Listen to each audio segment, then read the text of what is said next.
Okay. Councilmember Sanchez? Here. Councilmember Ibarra? Here. Councilmember Figueroa? He's on. Councilmember Charette? Present.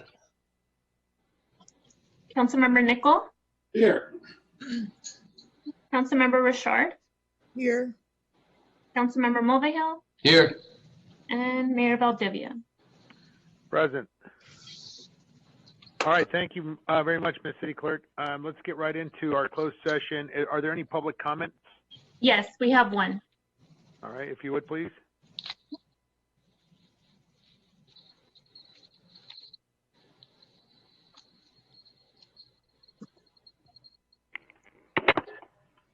This is my closed session public comment for the special meeting tonight on the budget. My name is Trezor. Council, as you enter into closed session with the representatives from the different bargaining units, while some of you may know and others do not, the city employees have carried the burden of the mismanagement in our city for years. And one of the largest hit groups was the general unit during the bankruptcy. They made the largest set of concessions. They took hits to COLA increases, to step increases, while watching people get hired in replacement positions for more money. They've had to contribute more to their benefits than the top earning payers in our city.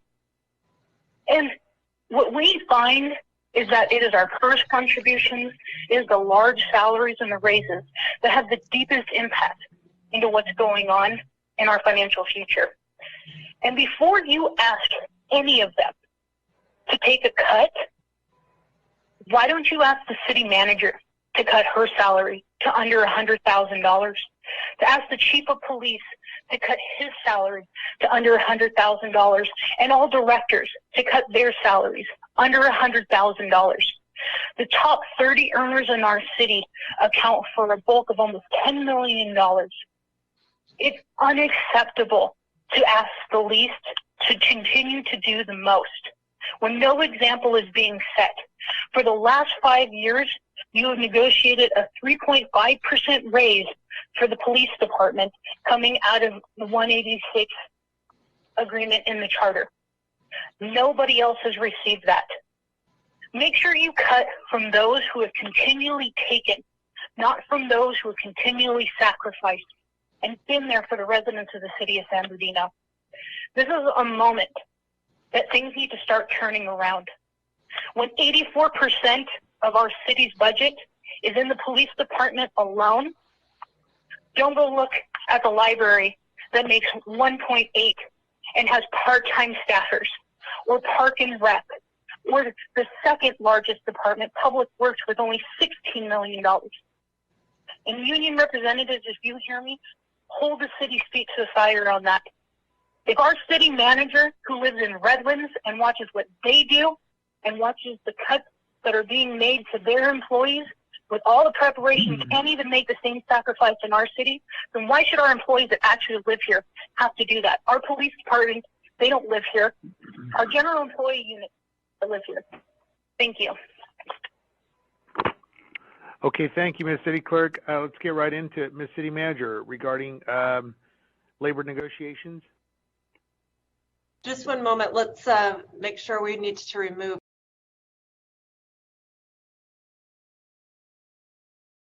It's about 5:30 p.m. At this time, I will ask Councilman Charette, do you mind leading us in the Pledge of Allegiance, sir? I will unmute and be happy to. And if you don't have a flag, face north. Thank you. Well, there's. Please join me as we salute our flag. I pledge allegiance to the flag of the United States of America and to the republic for which it stands, one nation, under God, indivisible, with liberty and justice for all. All right, the belly button chat. Thank you, Councilman. Thank you. And is a city attorney joining us tonight? I don't, No, the city attorney will not be joining us tonight. okay, all right. For the record, I'm going to go ahead and ask our city clerk to please call the roll. Okay. Councilmember Sanchez, Here. Councilmember Ibarra, Councilmember Ibarra, Not online yet. Councilmember Figueroa, She's on mute. You're muted, Juan, if you can hear us. Okay, Councilmember Charette, I'm here, thank you. Councilmember Nickel, Here. Councilmember Richard, Here. okay, and Councilmember Mulvihill, Right here. Mayor Valdivia. present. I'll try Councilmember Ibarra. No. Councilmember Figueroa. Okay, Mayor, Councilmember Barr is having trouble getting in. We're trying to get her in right now. Just be patient for just a second. okay. Okay, I'm here now. Jeez. Councilman Figueroa is just joined. Yeah, Thank you, sir. it wasn't working for whatever reason, but I'm on now. Okay. Okay.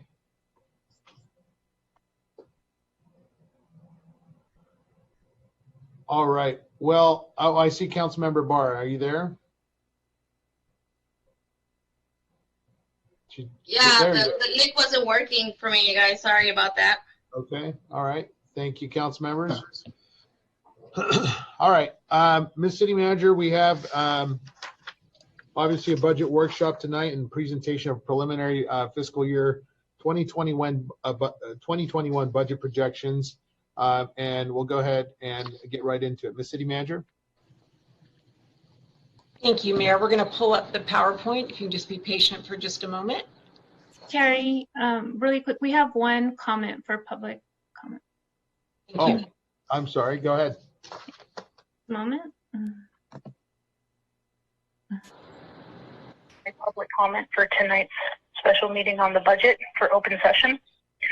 Council, as you prepare to hear the presentation set before you tonight, what I ask is that you look at the overall reductions in each of the departments that they faced. You know, PD shows that their staffing levels are 24% less than they were in the 2010-11 year, but yet they have continually chosen to promote and reclassify people and hire officers. Last year alone, they eliminated 17 officer positions so that they could create 7 reclassifications for sergeants and lieutenants. There was $30,000 in raises given to the assistant chief and the chief of police combined. These are where the real cuts come. In rec are 64% depletion, and public works is 50% depleted from their staff. You can see there's complete and equitable asking from the department, and you don't make clear cross cuts. We saw that was ineffective last year. When 7% of someone's budget will almost completely take them away from providing services, then you don't ask them to do that. When the police department is $84 million of a budget, and the closest department is public works at $16 million, you don't ask for equitable cuts. You take from the top. Right now, Measure Z is getting ready to sunset in 2 years. That's $16 million in the next 2 years that need to be cut and taken from the department's budget. We get $4 million a year from San Manuel in a grant. Well, what happens when they reopen and they no longer can afford to do that? It's not guaranteed funds. Any department over 62% of your budget puts a strain. It causes outsourcing. It leads to less services rendered because you can't sustain the pay. You guys have to start making the right decisions now. You're not just making the budget work for July 1. You're making the budget work for 2021, 22, 23, 24. 90% of all tax measures failed in the primaries this year. What do you think is going to happen with Measure Z? What do you think is going to happen with our TOT tax? Businesses don't have to pay sales tax for a year. We're going to be hurt even more further down the road. So it needs to be harder decisions made now to save later on. Thank you. That was the only public comment received, and we did not receive any written public comments. There you go. And just to address Ms. Ortiz, I think she's completely inaccurate on the figure of percentage of failure. We were presented a different number by our consultants. 23 out of 34 throughout the state of California actually passed. So anyway, let's get right into our presentation. Ms. City Manager. Thank you, Mayor. We're going to split the presentation up, the finance director and I. I'm going to start out by kind of telling a story that I think is important for not only the City Council to hear, but also for our viewing public. It tells the story of our finances over the last 10, 15 years that I think is really important to show to where we got to today. So next slide, please. This evening's presentation to the Mayor and City Council has been prepared to provide you with a high-level overview of next year's fiscal budget in preparation for coming back to you on June 2nd with more detail and the typical preliminary budget pages that you normally receive. Before our finance director goes over the projections for next year, I'd like to provide some of the information that puts San Bernardino's financial background into perspective. Tonight, we will be presenting a reminder of the challenges facing the city pre-COVID, a brief review of actions taken since bankruptcy towards financial stability, and we will be discussing the impacts of COVID-19 crisis on the current year as well as next fiscal year. Next slide. This information will serve as a reminder to some and as education to others, but I think it's important as we segue into the new budget year at the challenges that are ahead. Our challenges include cost to provide existing levels of service that are outpacing our revenues. The current year, fiscal year 1920, we had $11.2 million cut, as you recall, in the year that we're in, from the pre-COVID-19, just to match our revenues in this fiscal year. We initially thought that our budget deficit of $1.3 million was projected for the upcoming 2021 year prior to the COVID-19 crisis. With limited ability to generate new revenue streams, cuts to services have been the only way to balance the budget. Next slide, please. Even with the emergence from bankruptcy and the completion of a number of the plan of adjustment recommendations, resources have lagged behind costs. As you will see in the following slides, it's taken 12 years for sales tax revenue to return to fiscal year 05-06 peak levels. Combined sales tax and Measure Z revenue sales tax comprise of approximately 36% of the general fund revenues. This chart is very telling. As you can see, the blue line in 2005, right, starts right here. 15 years ago, pre-Measure Z quarter-cent sales tax, the city's sales tax revenue was right around $35 million. Just as we started realizing the revenue from Measure Z, which came in here 607 and started to peak, the economy failed and the downturn occurred.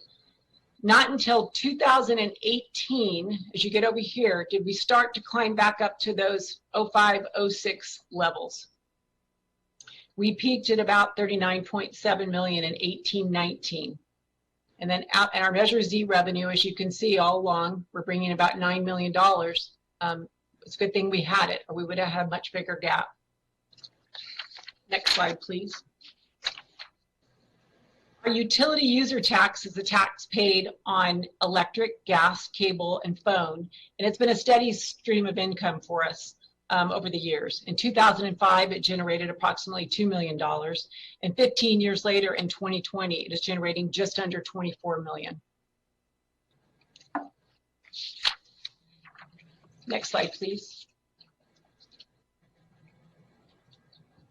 As you look at our median sales prices of homes over the years, you can see that in 04-05, we were just under $200,000 for the median and average sales price of a home.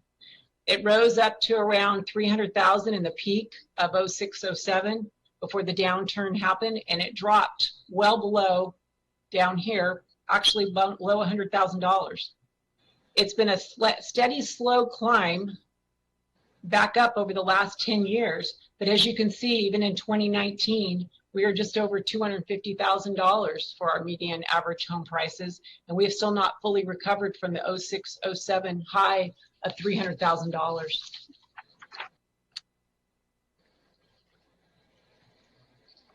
Other challenges the city faces are deferred maintenance of street-related infrastructure. It's estimated to be about $200 million in deferred street maintenance. Deferred maintenance of our city facilities is estimated to be about $195 million. The city continues to seek out grants and other new funding sources to address the backlog.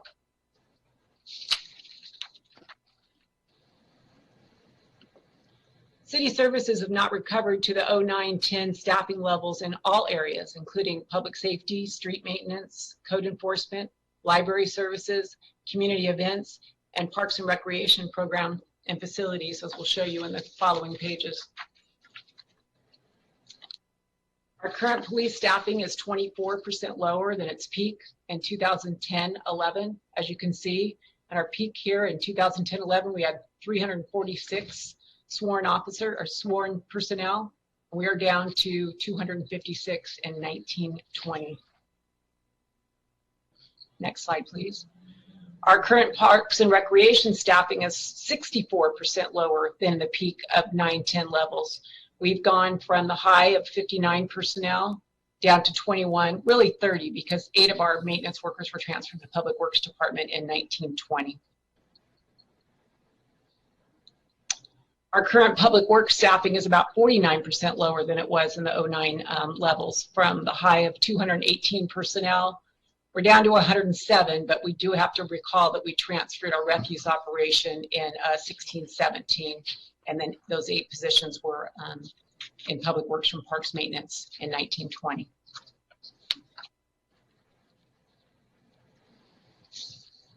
Steps we've taken to improve our financial stability include, in August of 2012, as you recall, the city realizing further reductions would jeopardize the health and safety of its citizenry, we filed for bankruptcy. During bankruptcy, we were relieved of $76 million in long-term debt obligations. The condition exiting bankruptcy was implementing a number of financial stability measures as outlined in what is known as the Plan of Adjustment. Plan of adjustment, these are steps that are outlined in order to exit bankruptcy, and these are the things that we've already done. We've contracted out a refuse operation, which brings in an average annual franchise revenue of over $8 million. We've had one lump sum payment of $5 million when we took that action, and we eliminated the pension costs on a go-forward basis. We also contracted out our legal services, which resulted in a significant reduction to the total annual legal expenses, and we also reduced those pension costs on a go-forward basis. We contracted out the maintenance of our soccer complex, and again, reduced the pension obligation going forward. The fee study, which as you recall, you approved just at the last night's meeting, will generate about $967,400 annually. That fee study has been on hold since 2014 due to low staffing due to the bankruptcy. We also annexed out our fire service to the County Protection District, which eliminated the pension costs on a go-forward basis, as well as workers' comp liability go forward. The evaluation of a potential renewal or replacement of our Measure Z, which sunsets in April 2022, is on the horizon. Next slide, please. We would be losing about $9 million if Measure Z sunsets. We also implemented a state pension reform, the benefits for new hires, lower benefit and higher retirement age, and final retirement based on 3 years of highest pay as opposed to just 1 year. Employees, in addition to paying employees' share of their cost, also pay a portion of the city's employer cost. This chart is very telling. It shows that at our peak in 2010-11, the city had about 1,220 employees. Although we were down to about 646 now, we must take into account that these steps over here on the right or the left, we contracted out the attorney's office, franchise refuse, fire, and then we had our San Bernardino Employment and Training Agency that went to the county. But we still, even all that being said, we've lost over 250 employees to the other departments. Future years' deficits will increase at a minimum of $9 million annually with the expiration of Measure Z sales tax in April of 2022. Without a replacement for this revenue stream, more budget cuts will be necessary. And then we also are worried about the short and long-term impacts of COVID-19. We really don't know if these closures will continue or start up again. With that, I'm going to turn the projections over to our finance director, Paul, and he's going to start on our reserves. Good evening, Mayor and City Council. We're going to start here with our reserves that are pre-COVID-19. Over the past number of years, the city has worked hard to develop a reserve policy and build up our reserves. And the city's been very successful in that regard. In fiscal year end, at fiscal year end 6/30 of 19, our reserve levels were about 23%, which was just 2% shy of our reserve goal of 25. The chart here shows how our reserves are broken down: 19 million to emergency and 10 million to our economic contingency. This is how we get to our 29. Next slide, please. COVID impacts to our current fiscal year, as we discussed at our April 15th council meeting. Our stay-at-home orders have severely impacted our sales tax and Measure Z sales tax revenues. Those are our two major heavy hitters that have been impacted by the stay-at-home orders. Also, lessees with the city-owned properties have requested either waivers or flat-out cancellations. Based on our projected revenue declines in the current year, as we discussed on April 15th, our current revenues are projected to end the year under 5.1 million as we had established in our budget. This is broken down between, between sales tax, Measure Z, transient occupancy, and property leases. Next slide, please. Current measures. As council is aware, our non-essential part-time staff has been furloughed, our work schedules have been reduced. Non-mandatory training has been canceled outright. And currently, we are looking at holding some positions vacant. In addition to that, we are reviewing all current year spending through the end of the year, and we're giving everything a really, really hard look. Next slide. Moving on, our requested approval for additional measures. We'll be coming to council on this. On April 15th, council transferred 3 full-time positions from the mayor's office to the city manager's office. Council also assigned administrative responsibilities for those positions to our city manager. And our city manager at this time is reviewing the operations of those offices and considering consolidation of staffing related to those offices is being recommended. Next slide, please. Additional requested approval for our measures going forward. The city manager is recommending elimination of 5 full-time positions, 1 in our city attorney's office and 4 in the city manager's office. 4 of those are vacant and 1 is currently filled. Savings from the eliminations of these positions will carry into the next year. Next slide, please. Next slide, please. Oh, thank you. I'm requested approval for additional measures to eliminate the expected deficit of our gas tax. We've looked at reducing our street light replacement projects, which amounts to about $602,000 in the current year. And a transfer of our traffic signal video loop contract from gas tax to our traffic safety fund. That's about $250,000. These measures are anticipated to eliminate the current year deficit in gas tax and the reductions in gas tax to our next fiscal year. Our proposed 2021 budget is going to be presented to our council in better detail on June 2nd at a special council meeting. An overview of those presentations includes the following. The COVID-19 impacts, which have increased the expected deficit from 1.3 million to 8.9, as Terry had mentioned. When we had initially started our preliminary budget process back in January, we had gotten to the point where we were looking at about a $1.3 million deficit, and staff felt very confident that we could bridge that gap.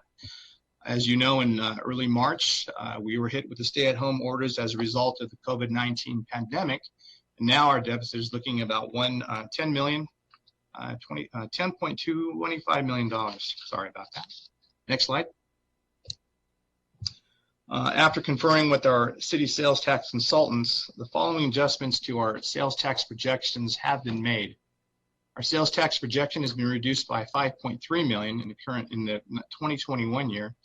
And that was compared to our pre-COVID projections or our preliminary budget. Our Measure Z sales tax projections have also been reduced by about $1.5 million. Next slide, please. As we had discussed at our April 15th meeting, our transient occupancy tax projections have also been reduced by about $668,000. And again, that reduction was compared to our pre-COVID projections. License and permit revenues is projected down as well, about $471,000. And a combination of other adjustments to our various revenues total about $950,000. Moving on, our June 2nd presentation will include the following. We've met with all of our departments and staff, and we are looking at a total of $7.25 million in deficit reduction strategy. This includes $2.6 million in budget balancing measures related to our hiring freeze and vacant positions and departmental organizations and reduction costs to minimize our staffing levels and costs as much as possible. Attachment 1 to our staff report provides a much more detailed breakdown of these options related to service impacts as we will discuss on June 2nd. An additional $2.98 million of budget balancing measures and one-time limited financing sources is broken down as follows. We're looking at a street construction fund audit closeout of about $820,000, $645,000 in grant fund audit closeouts, a use of $287,000 in our evidence impound account, $455,000 in reductions to our gas tax and transfers too, and $745,000 to our cultural development fund. Our street construction fund and grant funds have been something that we've been looking at closely since the beginning of the fiscal year. One of our auditor's recommendations was to reconcile these funds, and we had set out to do that.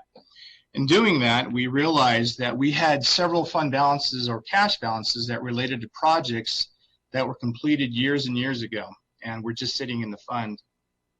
With the turnover of staff, the identity of these funds, I'm not going to say identity, but the projects have been closed out but never recommended for removal from these grant funds to our general fund. Several of these funds and projects require a general fund startup and then a reimbursement later. Our reimbursements were put into our grant and street construction funds and then never moved back to the general fund, as the general fund had initially budgeted these costs to begin with and were reimbursed later. Next slide, please. $967,000 is looking to be included into our budget. This includes the fee study and ordinance that was just approved by council. In addition to that, we have about another $1 million in cannabis tax revenue that we will be including into our budget. And we are also carving out about $333,000 for expected enforcement costs. We're working on that right now. Approval of all of these recommendations, if approved, will leave us with about a $3 million budget gap. At this time, staff is looking for the authority to begin with our labor negotiations and employee groups for concessions to eliminate this remaining gap.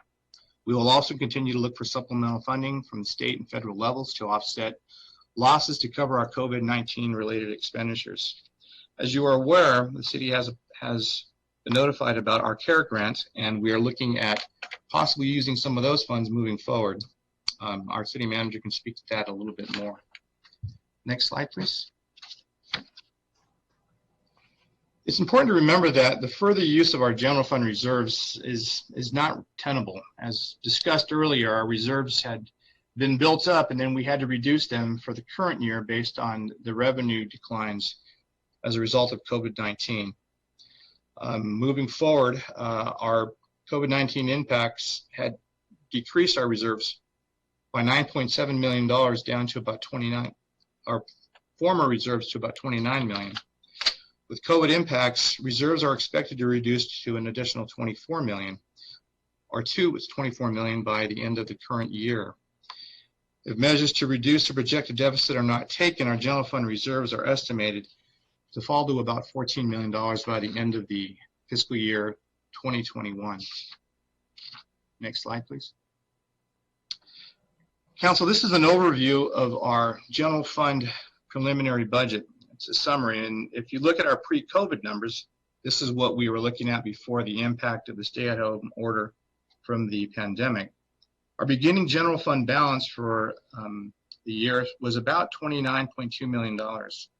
Again, our proposed revenues, the preliminary, was about 133 million, with expenditures of about 134 million, leaving us with a deficit of 1.3 million. Again, staff felt confident through budget cuts and reviewing our budget that we could bridge that gap. And then we were hit with our COVID-19. And as council is aware, we had to reduce our reserves by $5.1 million in the current year to bring a balanced budget by the end of this year.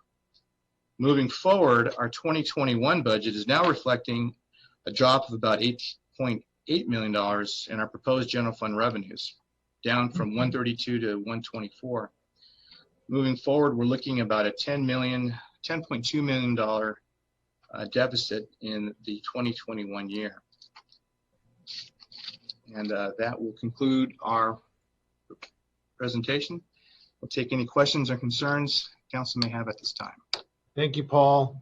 It's important to note that on slide 32, that bottom right-hand number 13.9 is if we do nothing. Is that? That's correct, sir. If we do nothing, if we just continue to close our ears and eyes to the presentation tonight, that's what our general fund balance would be. Yes, sir. Okay. All right.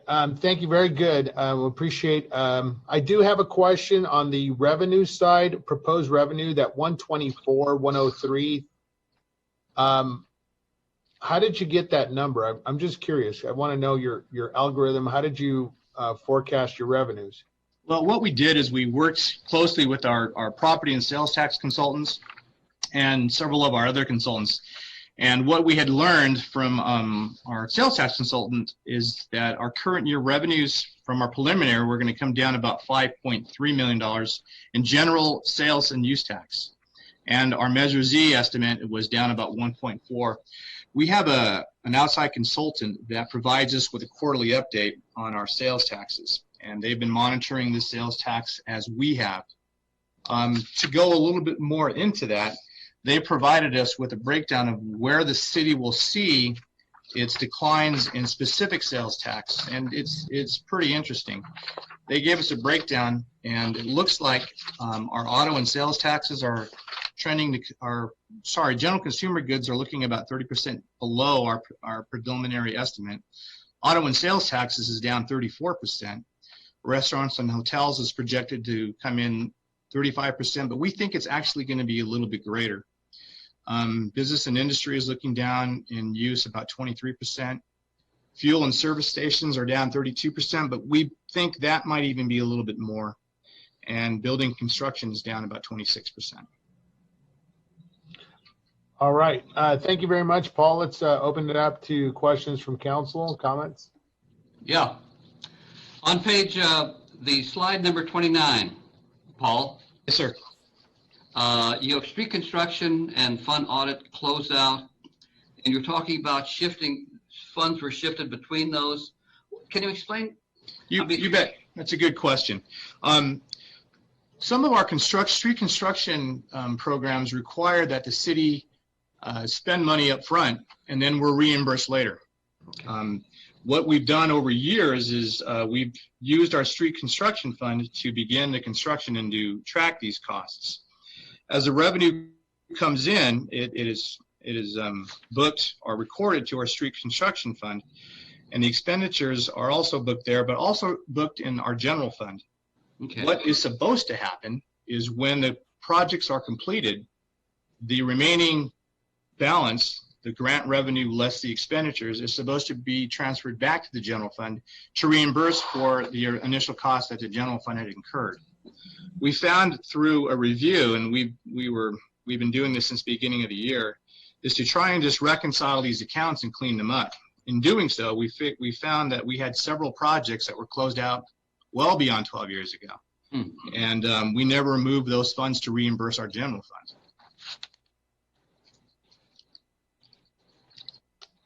Did I answer your question, sir?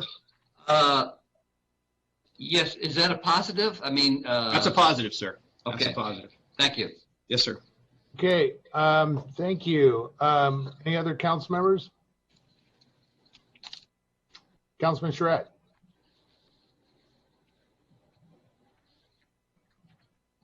Unmute your line there.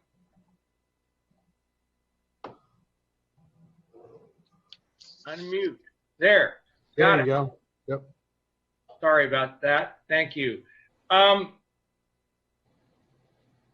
Proposed revenues for 2021 and 124, and the expenditures are 134. Obviously, that's $10,000, and we think we've saved about $7, so we're looking at $3 million deficit. We're talking about that.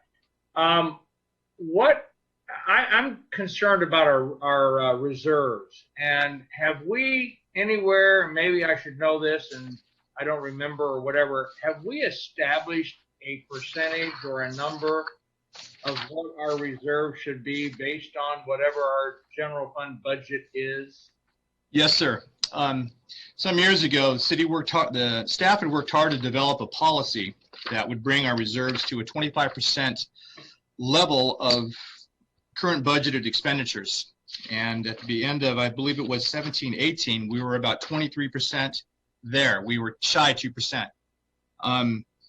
But as you are aware, in the current year, we had to dip into our economic contingency reserve to try and mitigate the revenue losses that we incurred in the current year. That was unexpected and a result of the stay-at-home order of the COVID-19 pandemic. So we are looking at using reserves in the current year. The next year, we're trying to avoid that. So in doing so, we're projecting this budget and our recommendations for potential cuts and transfers. When we're done, our hope is our gap will be reduced to $3 million, and we're looking at continuing to work with our labor group to see if we can bridge that. Is that so that's 25% of the 124? No, it's 25% of our operating budget, sir. And that's a best practice that most cities follow, and that was our goal. Of course, we were close to it. That was before the COVID-19 had hit us. Okay, and then are we looking at the potential of say monetizing properties, i.e. parks, and that kind of revenue stream? Are we looking at any of that right now? Right now, sir, that's not something that I'm looking to build into our budget, but I think that's something we could possibly look into. It's certainly something that we can look into. Well, Charette, we'll be looking at all options. all right, good. Well, I've got real experience at having my head handed to me on a platter trying to monetize Wildwood Park, and certainly that wasn't the intention to give our parks away to a developer, and that was the way it was characterized. But I think we need to be looking at the opportunity to be monetizing some of these larger parks. Wildwood would be one. Paris Hill would be another one there, and obviously commercial zones. And we don't have to give up the park. We can work with developers, not give them to developers, but work with. So those are some of the things I think we need to be looking at as we're going forward. I think we have 42 parks or something like that, and we have 7 wards. If you just went to 2 parks per ward, that'd be 14 parks. And I know some of them are called our pocket parks and things like that maybe aren't an actual, they're more related to a specific housing project or something like that. But I think those are the things we need to be looking at. And again, I appreciate this presentation tonight. I think what we need to do, and I think this is what the mayor and everyone had suggested, was that we take a 50,000 foot look at this tonight and digest it and come back on the second to start talking about other opportunities for either cuts or revenues or whatever. So I do thank you all for the hard work you've done tonight. And I've had comments from the public, frankly, that they were pleasantly surprised with, under the circumstances, what you've done with the budget. So we're all dealing with some really difficult things right now, and we're going to be making some really, really tough and difficult decisions. So, but I thank you all, the whole staff, for the work you've done in presenting this tonight. Thank you. Thank you, Councilman. Ms. City Manager. Mayor, we pulled up attachment 1 from the staff report so we can kind of talk about this so the viewing public can see it. We kind of went through these, and maybe it's easier to see on a chart. As you can see in our preliminary budget before COVID, we anticipated revenues of about 132 million, almost 133 million, with expenses about 134. And there's the gap that we thought we were going to have, and we thought that the fee study would about cover that gap. Unfortunately, as Paul just reported to you, our revenue stream has dropped, and we're looking at about we're anticipating 124 million. And when you subtract what we thought our expenditures were going to be, that's where it leaves the $10 million gap. And then below that, I don't know if Mitch, you can pull the bottom of that up. These are the additional revenue streams that we talked about: the fee study, the cannabis, and then the deducting for a third of that for enforcement of illegal activity due to cannabis, so we can protect our legal suppliers. And then these are the funds that Paul just talked about. The evidence fund, the 287,000, that is for body-worn cameras for the police department, and we are working to lower that number. We think we may be able to lower it by about $70,000. Police department's been working with the provider of those, so those total the 4.6. And then these are the other deductions that we've also talked about by department. By the way, this is packet page 11 and 12 as she's narrating this for our city council. Yeah, I thought it might be good for the public since we're just talking about it out loud. So 11, 12, and 13 for the council. As you can see, the city attorney's office is looking to reduce. Go back up just a little bit, Mitch. And now that's the 2.6 million. Leaves the $3 million gap. And then if you continue through attachment 1, it's the detail, the breakdown of those deductions for each department. Okay, Mitch, you can go back up now. I should say down, go down. That's per department, the cuts that we're looking at, which total the $2.6 million. I thought that might be helpful. Thank you. Councilman Nickel, you had your hand up? Yeah, and I just, on the cannabis revenue, I know I brought this up before, but it seems rather low. And the other aspect of it is that we've got a number of litigation cases, and should those be resolved, it could result in more or less a windfall to the city, is my understanding, and potential tax revenue. Have we analyzed sort of the cost benefit of getting to some resolution on some of these matters, and rather than continuing to spend money on litigation costs, and just get these revenues into the city and move forward? That's a wonderful question, and I think it's twofold. I think there are some taxes just owed this year. There's we're getting our collection process in place. I'm hoping that we will be able to collect maybe even up to $1 million, and that we could put back into our reserves is what I would recommend for this fiscal year. And then in addition, you're talking settlement from some of these folks. There may be additional revenue there. I concur. I wouldn't want to use that number as ongoing revenue because it's just for fiscal year. Now, we went a little bit conservative, I will say. Our contractor thought maybe 1.2 next year, but not knowing when some of these folks are going to have their permit and be up and running, I want to be a little bit conservative. Well, and I think my point is that we're really focused on the expenditure side of the budget. much of this conversation, I really want to start working on the revenue side of the budget.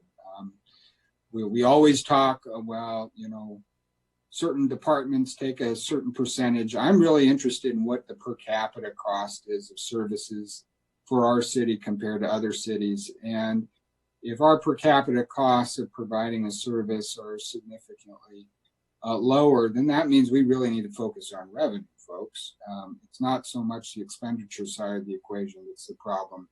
I think for us, it's really been the revenue side of the equation. And I'm really encouraging our staff to really look creatively at what we're doing currently and how we can begin to unleash potentially some revenue that's bottled up right now that could be used to provide some relief in this budget. Because my fear is once we start cutting bone in our budget, we create some significant damage to our ability to bounce back out of this in later fiscal years. So really be focused on that revenue side of the equation as much as possible.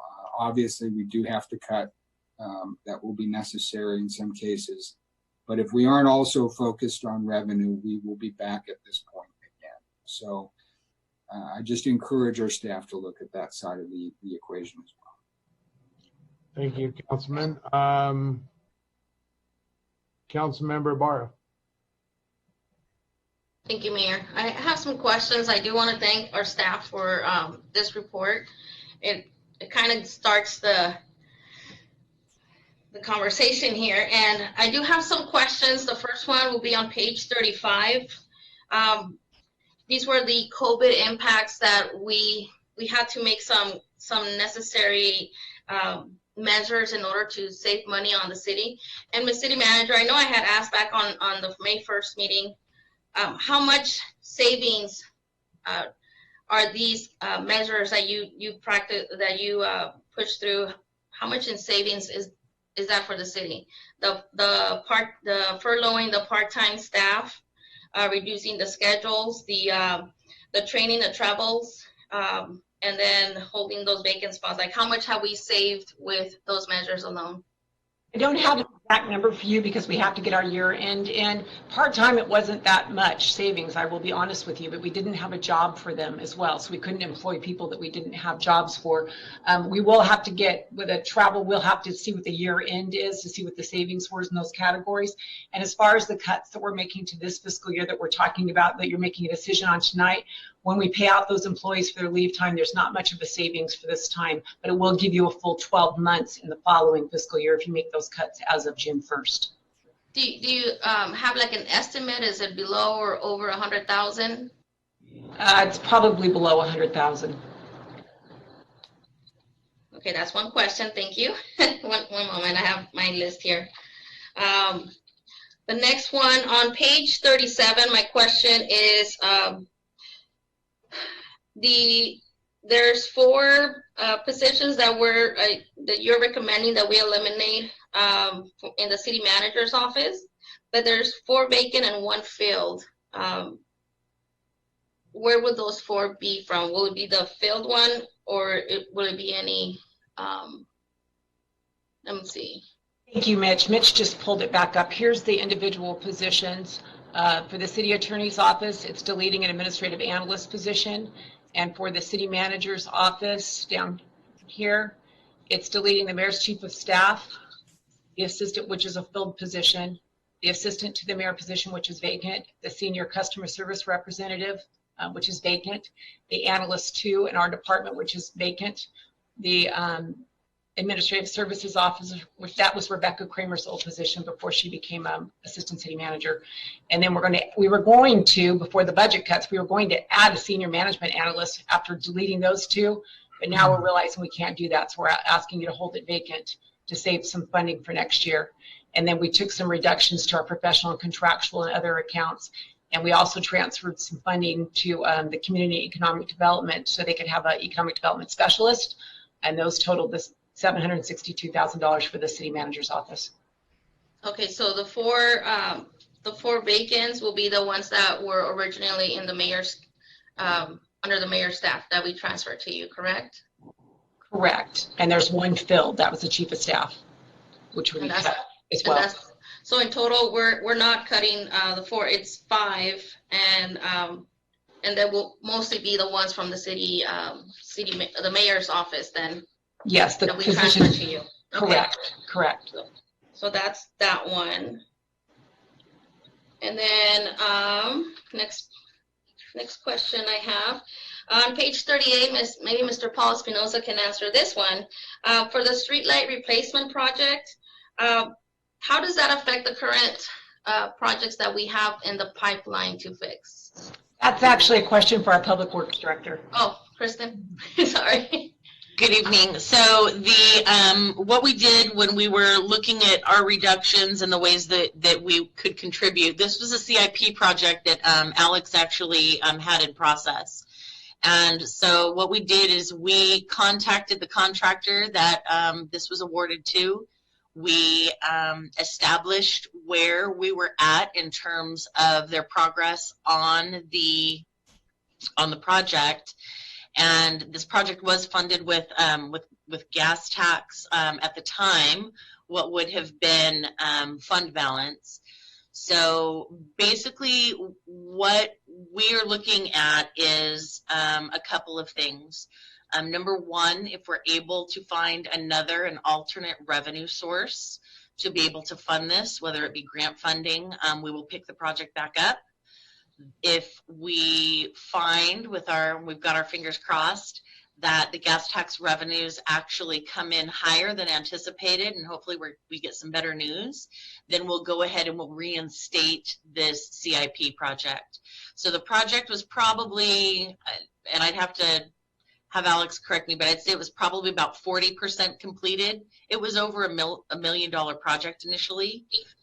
And the actual location of those knockdowns are throughout all wards. They're throughout the city, the streetlights. So Okay, and Chris, hold on, Ms. Ibarra. We already, I think, if memory serves me correctly, we already approved that like 2 council meetings ago. So why is it coming back again? they're gonna stop it, it sounds like. Right No, now. just to show you what's in the budget for this fiscal year that we're trying to cut All back. right, because we already made that decision, so. Yes, you did. All right. Any more questions, Ms. Okay. Of course I do. I have more questions. By the way, Ms. Ibarra, I want to encourage you to send those questions to staff beforehand. Now's not the time really to do the homework vetting, but please continue. Well, it would have helped if this was spaced out after the council meeting, but it was back to back. So I'm sorry for that one. And that is a concern I did raise. The next question I had, and actually, oh yeah, so page 41, licenses and permit revenue. Mr. Mike Huntley, is he around? I know recently What's your question? So is that counting the 2 months behind that we are on permits that are pending? Remember there was an email for a gentleman that needed a permit to work on his roof because it was damaged, and he was told that there's a 2-month backlog on processing permits right now. Councilwoman Ibarra, if I could go ahead and take this. What we had done is we had projected our license and permits based on several factors, one of which was the historical trends and where we were in the current year. Based on that, we had thought our preliminary budget before COVID was actually showing an increase to our projected revenues, and we had put that in. However, after looking at COVID and the impacts to all of our revenues, we've decided to reduce that back to our prior year number actuals. So that is just a real conservative estimate. It's not really based on a backlog. It's just based on our experience and what we've seen in the current year so far. Okay. And I think, Councilmember Barr, to your specific question, we don't budget per permit that we get. We do an estimate and then we true up at year end. Okay. Yeah, because I had that situation recently, and that was what our staff told. Unfortunately, this constituent of mine, that there was a 2-month backlog on processing permits right now. So I wanted to ask that question. Any more questions? Yes. On the page 43, when we're talking about using the gas tax and moving it into the general fund, is that correct, Mr. Espinoza? No, what we're looking at doing is using some of our general fund expenditures that fall and are eligible for gas tax and shifting them over to gas tax to alleviate our burden on our general fund. Okay, just want to make sure on that one, because I heard the term reimburse later, and I was thinking of like taking money from a certain account and then we'll pay you later, and I think that's what happened prior to bankruptcy a lot with the city. So we need to be careful about how we shift money around. Yes, ma'am. That was my concern on that one, and that would be it for me. Thank Okay, you so thank you. much. Councilman Figueroa? Was your hand up, sir? It wasn't up. I didn't really have any questions, but I do share the same sentiments that Councilmember Nickel expressed earlier as far as focusing on raising revenues. And that's something that we definitely need to start looking at as well. I know sometimes we get tied up looking at what percentage of the budget is spent on a service. And, if we want to reduce some of those percentages, a unique way to do that is to also increase our revenues. If you have something that costs, the cost of a service is what the cost of the service is. If you have something that costs $10 and your budget is $20, that's 50% of your budget. If you raise your budget, your revenue to $50, that $10 cost now becomes 20%. So, that would be a different way of also looking at it, is if we really want to reduce the percentages of our budgets on certain services, let's start talking about increasing some of our revenue streams as well. Very good comment, Councilman Figueroa. I think the other opportunity for us as a city council, we see this about maybe 4 to 6 times a year with budget workshop mid-year and any budget amendments. We see this probably, May, June, a couple times. I think bringing this back home to our responsibilities as policymakers and leaders of our community is to really begin to have meaningful conversations when we're at city council meetings. Our comportment, our behavior certainly plays into economic. Fred, you've always said that, and I've never fought you on that. That's a good basis to have our professional meetings, and those are, I think, just a baseline for us. But moving on to more the revenue aspects, we as a city council really need to continue to focus in on our respective priorities of being great council members in our districts, getting those issues, those potholes, the street lights reported, working with our neighborhood councils, doing the work of a good council member and a mayor to provide more economic opportunities. I think that's why we have staff. We're out there chasing down projects and businesses to come to our city. I think if we continue with that and talk a good game, not only on camera when it's time during budget workshop, but also on the other times and portions when we're out in our community hunting down hotels to come to our city, restaurants, and those are the challenges that we need to really optimize. Councilman Nickel, you had a question or comment? Yeah, and I just wanted to verify now, are we assuming that the existing cost escalators and costs related to contracts and leases will remain steady through this budget? Are we really looking to renegotiate perhaps some of our purchasing contracts and leases given the environment that we're in now? I have to believe that we can probably negotiate some better pricing on many of our agreements and contracts for consulting services, for goods, for real estate, for vehicles, for maintenance, whatever it might be. Are we going to, what strategy are we going to implement in this year's budget to ensure we have a more aggressive approach to negotiating and pushing down some of those costs, not just asking our employees for concessions, but asking for all those that do business with our city for some concessions given the circumstances? What are we going to do? Are we assuming no change? We're assuming no change because we would have to negotiate that, but we will absolutely do that. I think we should. If we're asking our employees for concessions, we should ask for our suppliers, our landlords, our others that we do business with to make some concessions as well. And I think we can. I think given this environment, I think we have some leverage to do some of that. Okay, thank you, Councilman. All right. I don't see any other raised hands. There's a motion. Oh, Councilmember Richard. Yes, thank you. I too want to say to the staff, thank you, a job well done. And I agree with Councilmember Charette. You know, this is a presentation, and now we have to look at it with a fine eye. But while we're working on the budget, we also don't want to forget and miss out on opportunities for grants and certain things that are provided to cities due to this COVID-19. So we don't want to get them mixed up. We want to still continue to look for these opportunities that can help our city out, not just wait till we miss deadlines and things like that. We don't want to do that.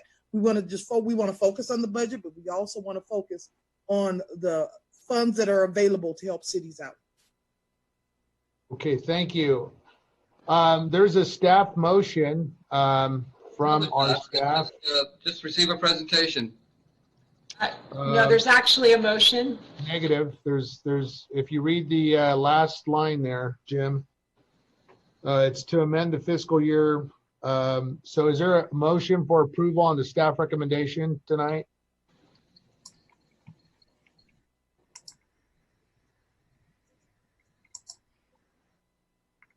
Yes, there is.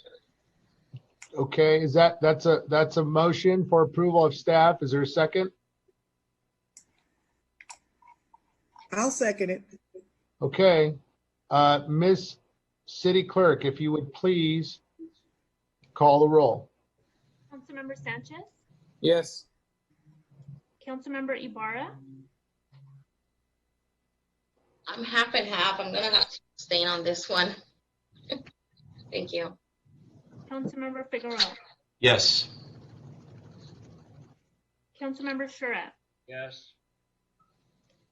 Councilmember Nickel, Yes. Councilmember Richard, Yes. Councilmember Mulvihill. Yes. Okay, the motion passes 6-1 with Councilmember Ibarra abstaining. Very good. Thank you very much. Any parting words, Ms. City Manager?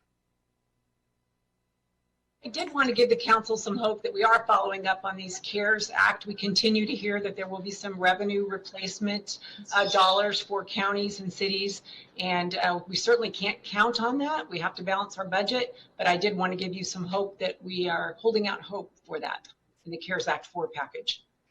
Very good. Thank you for all the hard and earnest work of our staff. We appreciate it. It's been trying, and we appreciate our finance team. Paul, you've joined our team just recently, and we appreciate you and your leadership.